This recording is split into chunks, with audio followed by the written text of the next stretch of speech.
सवाल क्या है, तीसरे नंबर का सवाल आपका यहां पर यह कह रहा है यदि बिंदु 3,4 समीकरण 3y बराबर ax प्लस 7 के पर स्थित है तो a का मान ज्ञात करो।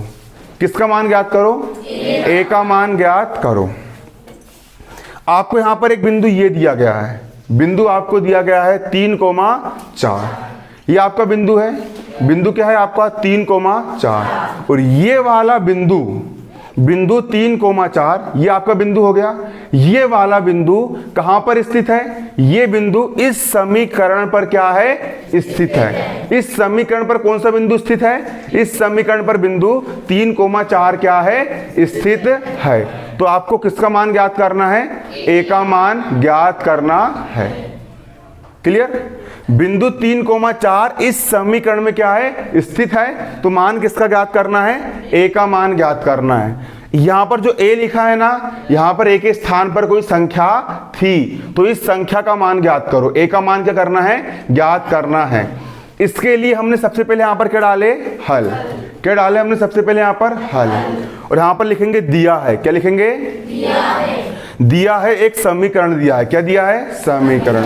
और समीकरण क्या है आपका देखो, ठंडे दिमाग से लो सवाल को, दिमाग शांत करके, दिमाग ठंडा करके अच्छे समझो। सबसे पहले अपन ने क्या लिखे? दिया है। क्या लिखे अपन ने? दिया है लिखे। फिर यहां पर लिखे अपन ने समीकरण। समीकरण क्या दिया आपको? समीकरण दिया है 3y बराबर ax प्लस 7। तो यहां पर लिख लिया अपन ने समीकरण कितना दिया है? 3y बराबर ax प्लस 7। ये क्या हो गया? आपका एक समीकरण हो गया। हो गया समीकरण। इसको अपन ने क्या नाम दिए? समीकरण 1 नाम दिए। इसको अपन ने क्या नाम दिए? समीकरण 1 नाम दिए। आपका समीकरण हो गया 3y बराबर ax प्लस 7। ये हो गया आपका समीकरण 3y बराबर ax प्लस 7। क्लियर? ये हो गया आपका समीकरण। इसको आपने क्या नाम दिए? समीकरण 1 नाम दिए। क्लियर? इसके बाद बिंदु क्या दिया है आपको? बिंदु आपको ये दिया है 3,4। ये आपका बिंदु हो गया। बिंदु क्या हो गया आपका? 3,4। बिंदु हो गया आपको 3,4। शुरू वाला मान किसका होता है? x का। शुरू वाला मान किसका होता है? x का। x का मान कितना है आपका? 3। x का मान कितना है आपका? 3। और बाद वाला मान किसका होता है? y का। y का मान कितना है आपका? 4। क्लियर? शुरू वाला मान होता है x का, x का मान दिया है आपको 3, और बाद वाला मान होता है y का मान आपको कितना दिया है? 4। समझने सीखो। समीकरण आपका ये दिया है, ये समीकरण जैसे का वैसा उतार दिए। 3y बराबर ax प्लस 7, ये हो गया 3y बराबर ax प्लस 7। समीकरण 1 नाम दिए इसको। उसके बाद ये बिंदु दिया है, इस बिंदु पर शुरू वाला x का मान होता है। x का मान हो गया आपका 3, और y का मान कितना हो गया आपका? 4। हो गया इतना। x का मान हो गया 3 और y का मान कितना हो गया? 4। अब कुछ मत करो, ये जो मान दिए आपको, x का मान 3 और y का मान 4, इन मानों को समीकरण 1 में रख दो। कहाँ रख देंगे अपन? समीकरण 1 में रख देंगे। तो देखो मान रख रहा हूं मैं, 3 का हो गया 3। दोनों के बीच में कोई चिन्ह नहीं, मतलब क्या का चिन्ह है? गुणे का। और y का मान कितना है? y का मान कितना है? तो यहां पर y का मान कितना रख दिया अपन ने? 4। बराबर का बराबर, a का a। दोनों के बीच में कोई चिन्ह नहीं, मतलब क्या का चिन्ह है? गुणे का। और x का मान कितना है? x का मान कितना है? 3। तो यहां पर x का मान कितना रख दिए? 3। धन का धन और 7 का 7। क्लियर? अब हल करेंगे।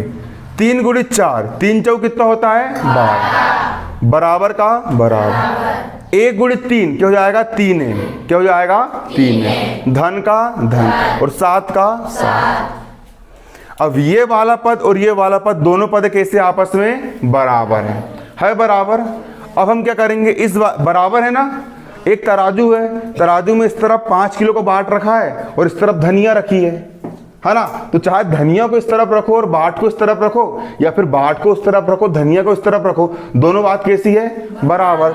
इसलिए चाहे ये वाले पद को बराबर किस तरफ रखो और इसको बराबर किस तरफ रखो, या इसको बराबर किस तरफ रखो और इसको बराबर किस तरफ रखो, बात कैसी है? बराबर।